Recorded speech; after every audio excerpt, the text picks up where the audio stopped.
Le barrage, pour ne pas être emporté par le débit de l'eau, fait l'objet d'une construction hors norme. 5 ouvertures sont réalisées pour le passage de l'eau. Chacune d'elles comporte une vanne supérieure d'un poids de 120 tonnes, à laquelle on ajoute une autre vanne inférieure de près de 70 tonnes.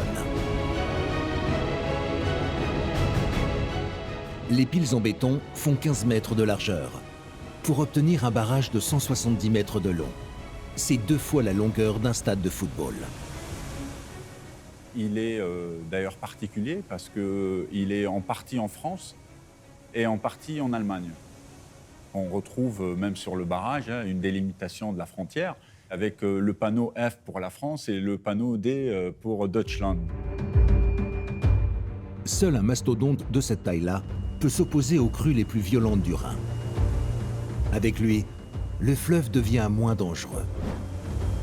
Mais le barrage permet aussi d'orienter l'eau vers un des ouvrages les plus incroyables de l'époque. Une autre mégastructure qui, elle, va se servir de la puissance des eaux du Grand Canal d'Alsace. C'est l'ultra-performante centrale hydroélectrique de Kems. Une des plus belles réussites de ces 100 dernières années. La centrale hydroélectrique de Kems, sur le Grand Canal d'Alsace, c'est l'une des plus puissantes productions en matière d'électricité en France. Avec des centrales disposées au fil de l'eau, le canal permet de réaliser 10% de la production d'hydroélectricité française. Cette idée brillante de se servir d'un canal pour de la production électrique, c'est celle de René Cochelin. C'est à cet ingénieur qui a fait ses études à Strasbourg que l'on doit l'installation de 4 centrales sur le Grand Canal d'Alsace. C'est phénoménal. On est sur 4 usines qui produisent 10% des 400 centrales qu'on peut retrouver sur tout le territoire national. Et la première de toutes, c'est celle-ci, la centrale de Kems. Un gigantesque vaisseau posé sur le Grand Canal d'Alsace et qui cache dans ses fondations tout ce que le génie civil français a de meilleur en lui. Car pour produire de l'électricité, il faut des structures et des appareils hors normes capables d'encaisser la puissance des eaux du Grand Canal. C'est le principe même des barrages hydroélectriques. Activer avec la force de l'eau un alternateur géant composé de plusieurs aimants. Et ce mouvement d'aimants les uns par rapport aux autres produit du courant électrique. Grâce à une ouverture dans le Grand Canal d'Alsace, l'eau doit pouvoir s'engouffrer et chuter dans une conduite.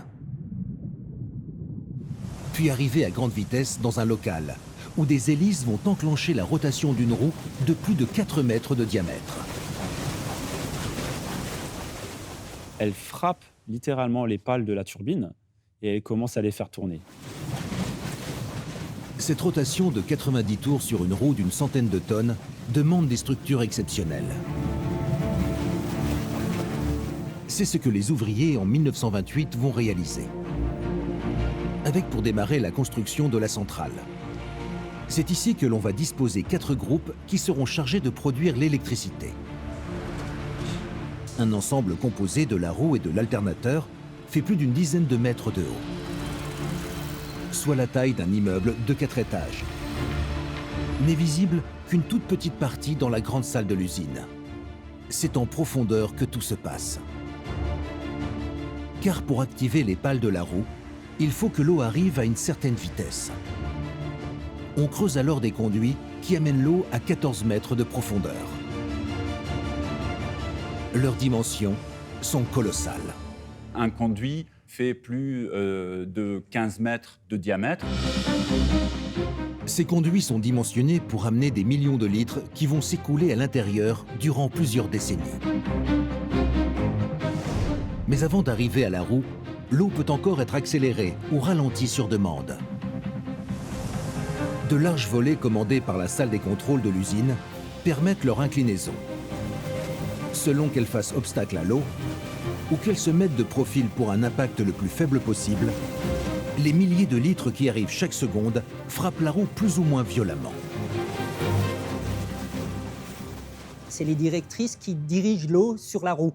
Des directrices qui font plus de 3 mètres de haut et l'espacement, ça serait plus ou moins 50 cm, l'espace d'un homme. Une fois l'eau orientée, il faut que la roue soit un modèle d'usinage pour ne pas avoir de mouvement parasite. La moindre déformation des pales de la roue peut provoquer des vibrations de plus en plus fortes jusqu'à détruire les structures et tout le groupe électrique. La masse de la turbine est si importante que la moindre imperfection peut s'avérer fatale à haute vitesse. La roue entière assemblée pèse 140 tonnes, qui est l'équivalent à peu près d'une centaine de voitures classiques citadines.